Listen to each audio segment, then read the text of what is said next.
Hello friends, ಎಲ್ರಿಗೂ ನಮಸ್ಕಾರ. Welcome to my channel. ನಾನಿವತ್ತು ಆರೋಗ್ಯಕರ ಹಾಗೂ ಫಟಾಫಟ್ ಮಾಡುವಂಥ ಕರಿಬೇವಿನ ಪಲಾವ್ ತಂದಿದ್ದೇನೆ. ಕರಿಬೇವಿನ ಬಗ್ಗೆ ಸ್ವಲ್ಪ ಮಾಹಿತಿ. ಇದರಲ್ಲಿ ವಿಟಮಿನ್ ಎ, ಬಿ, ಸಿ ಮತ್ತು B12 ಅಧಿಕವಾಗಿದ್ದು ಕ್ಯಾಲ್ಸಿಯಂ ಪ್ರಮಾಣ ಹೆಚ್ಚಾಗಿದೆ. ನೈಸರ್ಗಿಕವಾಗಿ ರೋಗ ನಿರೋಧಕ ಶಕ್ತಿ ಇದರಲ್ಲಿ ಅಡಗಿದೆ. ಸೊಂಪಾದ ಕೂದಲು ಬೆಳವಣಿಗೆಗೆ ಇದರ ಪ್ರಮುಖ ಪಾತ್ರ ವಹಿಸ್ತದೆ. ಹಾಗೆ ರಕ್ತ ಶುದ್ಧೀಕರಿಸಿ ಆರೋಗ್ಯಕರವಾದ ಹಿಮೋಗ್ಲೋಬಿನ್ ಪ್ರಮಾಣವನ್ನು ಹೆಚ್ಚಿಸುವಂಥ ಶಕ್ತಿಯೂ ಅಡಗಿದೆ.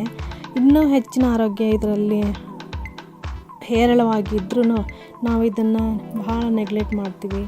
ಆಮೇಲೆ ಇದನ್ನು ಒಗ್ಗರಣೆಗೆ ಹಾಕಿದರೆ ಅದನ್ನು ಪಕ್ಕಕ್ಕಿಟ್ಟು ಉಳಿದಿದ್ದೆಲ್ಲ ತಿಂತೀವಿ.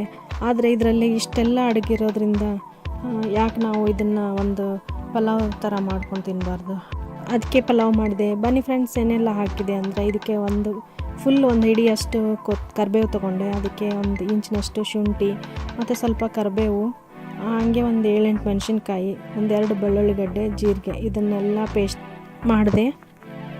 ಈಗ ಒಗ್ಗರಣೆಗೆ ಜಾಪತ್ರೆ ಹಾಕ್ಕೋಬೇಕು. ಜಾಪತ್ರೆ ಮತ್ತು 1 ಸ್ಪೂನಷ್ಟು ಕಡಲೆಬೇಳೆ, 1 ಸ್ಪೂನ್ ಉದ್ದಿನಬೇಳೆ, 2 ಏಲಕ್ಕಿ, 4 ಲವಂಗ ಮತ್ತು 1/4 ಸ್ಪೂನಷ್ಟು ಮೆಂತೆಕಾಳು, ಸ್ವಲ್ಪ ಮೆಣಸು ಮತ್ತು 1 ಸ್ಟಾರ್ ಹೂವು, 1 ಇಂಚಿನಷ್ಟು ಚಕ್ಕೆ ಮತ್ತು ಉದ್ದಾಗೆ ಹೆಚ್ಚಿದ್ದು 1 ಉಳ್ಳಾಗಡ್ಡಿ ಮತ್ತು ಮೆಣಸಿನ್ಕಾಯಿ ಪೇಸ್ಟ್, ಮಸಾಲ ಪೇಸ್ಟ್ ಮಾಡ್ಕೊಂಡಿರ್ತೀವಲ್ಲ ಅದು, ಮತ್ತು ಸ್ವಲ್ಪ ಕರಿಬೇವು.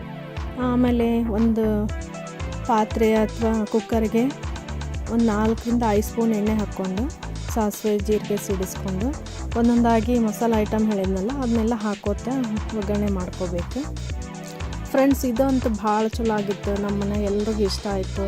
ಸ್ವಲ್ಪ ಸ್ಪೈಸಿ ಬೇಕಂದರೆ ಮೆಣಸಿನ್ಕಾಯಿ ಜಾಸ್ತಿ ಹಾಕ್ಕೊಳ್ಳಿ, ಇಲ್ಲಾಂದರೆ ಲವಂಗ ಮತ್ತು ಮೆಣಸು ಹಾಕಿರ್ತೀವಲ್ಲ ಅದೇ ಖಾರ ಸ್ವಲ್ಪ ಜಾಸ್ತಿ ಅನಿಸುತ್ತೆ. ಈಗ ಒಂದೊಂದಾಗಿ ಹೇಳಿದ್ನಲ್ಲ ಒಂದೊಂದೇ ಮಸಾಲ ಐಟಮ್ ಎಲ್ಲ ಹಾಕೋತಾ ಒಗ್ಗರಣೆನ ಬಾಡಿಸ್ಕೋಬೇಕು. ಈಗ ಲಾಸ್ಟು ಮೆಣಸ್ಕಾಳು ಹಾಕ್ಕೊಂಡು ಈ ಥರ ಬಾಡಿಸ್ಕೋಬೇಕು. ಎಣ್ಣೆಲಿ ಎಲ್ಲ ನೀಟಾಗಿ ಹುರ್ಕೊಂಡಾದ್ಮೇಲೆ ಕರಿಬೇವನ್ನ ತೆರೆದು ಹಾಕ್ಕೋಬೇಕು. ಮತ್ತು ಉಳ್ಳಾಗಡ್ಡಿ ಕೊನೆಗೆ ಮಾಡಿರ್ತೀವಲ್ಲ ಪೇಸ್ಟ್ ಮಸಾಲದ್ದು, ಅಂದರೆ ಕರಿಬೇವದ್ದು ಮಸಾಲ ಪೇಸ್ಟ್, ಅದನ್ನು ಹಾಕ್ಕೊಂಡು ನೀಟಾಗಿ 1-2 ನಿಮಿಷ ಫ್ರೈ ಹುರ್ಕೋಬೇಕು. ಹುರ್ಕೊಂಡಾದ್ಮೇಲೆ ಅದು ಸ್ವಲ್ಪ ಬೇಯೋ ಅಷ್ಟರಲ್ಲಿ ಅಕ್ಕಿನ ತೊಳ್ಕೊಬೇಕು. ಅಕ್ಕಿನ 1 ಗ್ಲಾಸ್ ತೊಗೊಂಡೇನೆ ಅಷ್ಟು ಮಸಾಲೆ ಪದಾರ್ಥಕ್ಕೆ.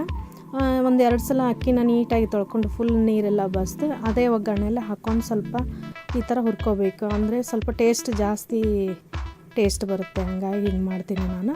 ಪಕ್ಕದಲ್ಲಿ 2 ಗ್ಲಾಸ್ ನೀರು ಕುದಾಕಿಟ್ಟಿದ್ದೆ. ಅದು ಕುದ್ದಂಥ ನೀರನ್ನು ಇದಕ್ಕೆ ಹಾಕ್ಕೊಂಡು 1 ಸಲ ಈ ಥರ ಕೈ ಆಡಿಸ್ಕೋಬೇಕು. ಆಮೇಲೆ ರುಚಿಗೆ ತಕ್ಕಷ್ಟು ಉಪ್ಪನ್ನ 1 ಗ್ಲಾಸ್ ಅಕ್ಕಿಗೆ 1 ಸ್ಪೂನಷ್ಟು ಉಪ್ಪನ್ನು ಹಾಕ್ಕೊಂಡಿದ್ದೀನಿ. ನೀವು ನಿಮ್ಮ ಸ್ವಾದಾನುಸಾರ ಉಪ್ಪು ಹಾಕ್ಕೊಳ್ರಿ. ಆಮೇಲೆ ಲಿಡ್ ಕ್ಲೋಸ್ ಮಾಡಿ ವಿಸಿಲ್ ಹಾಕಿ 3 ಕೂಗು ಬರಬೇಕು.